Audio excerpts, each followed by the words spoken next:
Apart from Nemam in Thiruvananthapuram, the second seat where the BJP believes it has a very good chance of victory is here in Manjeshwaram in Kasaragod district. The party's playbook here is directly borrowed from the neighbouring Dakshina Kannada district in Karnataka, which is also a BJP bastion. It's no surprise that BJP state president K. Surendran, who's the candidate here, has based his entire campaign on issues like love jihad and Sabrimala. The IS group is targeting Hindu Christian girls, especially students. Why they are sending to these couples to Syria? If there is no love jihad, why these couples were sent to Syria? No, this is what I am asking. In our manifesto, we categorically clarified that we shall move for a legislation if we voted to power. This northernmost constituency of Kerala has a strong RSS presence, which has been further strengthened by BJP leaders from Dakshina Kannada district camping in Manjeshwaram to ensure the party's victory. K. Surendran lost the election by just 89 votes in 2016. A namesake candidate had then managed to get 500 votes. The party has roped the candidate into the saffron stride this time. But the challenges don't end there for the BJP. Manjeshwaram is called Saptabhasha Bhumi Sangam, where people can speak 7 languages with a substantial population speaking Kannada or Tulu. The UDF has constantly reminded the voters that the BJP candidate can't speak in either of these 2 languages and thus he can't connect with the local people. The UDF has fielded a local leader as its candidate here in Manjeshwaram, and it is hoping that it won't be a close finish like it was in 2016. The IOML says the high decibel polarizing campaign by the BJP won't affect its chances. It believes the people of Manjeshwaram will vote based on local issues of the constituency. The IOML has won this seat 5 times out of the last 6 elections, and its candidate this time enjoys local support for having protested against Karnataka shutting the Manjeshwaram-Mangaluru road at Talpadi during the pandemic. The constituency depends heavily on Mangaluru for education, health and other facilities. But the party is aware of BJP's growing base in the district, where Hindus constitute 5.84% of the population, followed by Muslims with 37.24%. BJP is saying 89 is 2016 election. Thereafter our MLA Mr. Phoebe Abdul Razak in 2018 he died. 2019 again one by-election came. That by-election 8,000 margin UDF and BJP. So in this election we will defeat BJP and also our majority above 10,000 will come. This is a border constituency.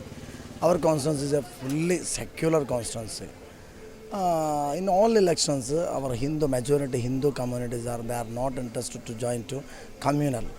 Because BJP in our Dakshina Kannada Jilla, 1,000 above RSS workers, they are in last 15 days they are working in our constituency and also door-to-door campaign, and also they are asking in depend religion, also caste also. But one thing, Manjeshwar is only in our nation very popular secular constituency. You know Rashtragavi Govinda Pai, one of the popular poet and also national poet. In Yakshagana, you know, in Hindu culture, born place is in Manjeshwaram. So in our Manjeshwaram, secularism and communal is fighting here. Definitely Manjeshwar will win and also secularism will win.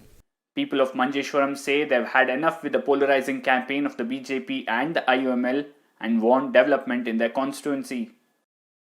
Manjeshwar ಮಂಡಲ ಅಂದರೆ ನಮ್ಮ ಮ್ಯಾಂಗ್ಳೂರು ಒಂದು metro city ಅದರ ಹತ್ತಿರ ಇರೋದು. ಅಲ್ಲಿರುವ ಎಲ್ಲದನ್ನು use ಮಾಡಿ ನಮ್ಮ ಮಂಜೇಶ್ವರವನ್ನು ಒಂದು ಒಳ್ಳೆ ರೀತಿಯಲ್ಲಿ ಕೊಂಡು ಹೋಗಲಿಕ್ಕೆ ಸಾಧ್ಯತೆ ಇದೆ. ಎಲ್ಲ ಸಾಧ್ಯತೆಗಳು ಮಂಜೇಶ್ವರಕ್ಕೆ ಇದೆ. ಯಾಕೆಂದರೆ ಮೆಟ್ರೋ ಸಿಟಿ ನಮ್ಮ ಹತ್ತಿರ ಇದೆ, ಏರ್ಪೋರ್ಟ್ ಇದೆ, ಸೀಪೋರ್ಟ್ ಇದೆ, ಅದೇ ರೀತಿ ಇನ್ಫೋ ಪಾರ್ಕ್ ಎಲ್ಲ ಸೌಕರ್ಯಗಳು ಮ್ಯಾಂಗ್ಳೂರು ಇರುವಾಗ ಟೂರಿಸಂನಲ್ಲಿ ದೊಡ್ಡ ಒಂದು ಸೌಕರ್ಯವೇ ಇದೆ. ಯಾಕೆಂದರೆ UDF ಮತ್ತು BJP ಯಾವಾಗಲೂ ಇವರು ವರ್ಗೀಯವನ್ನು ಹೇಳ್ತಾ UDF ಯಾವಾಗಲೂ BJP ಬರಬಾರದು ಎಂಬ ಒಂದೇ ಒಂದು ಮಾತುಗಳನ್ನು ಹೇಳಿಕೊಂಡು ಇಲ್ಲಿ ಜನರನ್ನು ನೋಡಾಯಿಸ್ತಾರೆ. BJPಗೆ ಹಾಗೆ ಹೇಳಲಿಕ್ಕೆ ಏನೂ ಇಲ್ಲ, ಅವರಿಗೆ ಒಂದು ಅಕೌಂಟ್ ಇಲ್ಲಿ ಓಪನ್ ಮಾಡಬೇಕು ಅಂತ ಒಂದು ಇದು, ಮತ್ತು ಜನರಲ್ಲಿ ಹೇಳಲಿಕ್ಕೆ ಅವರಿಗೆ ಯಾವ ಒಂದು ವಿಷಯವಿಲ್ಲ.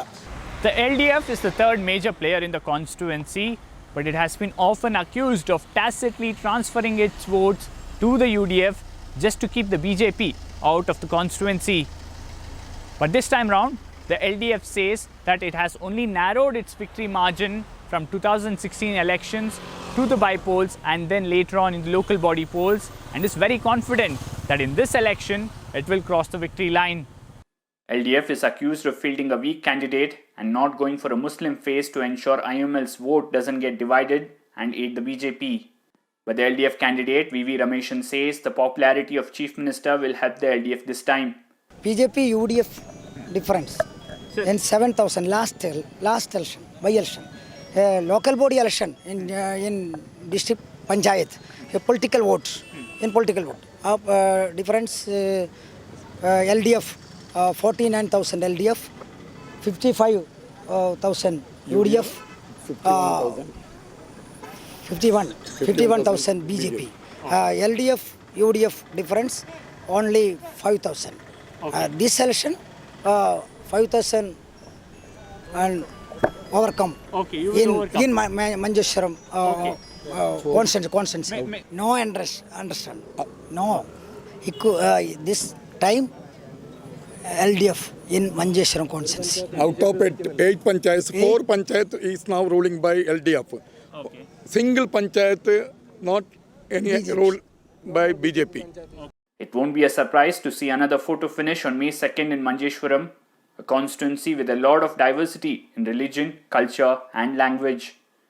In Manjeshwaram, Harish Upadhyaya for the Federal.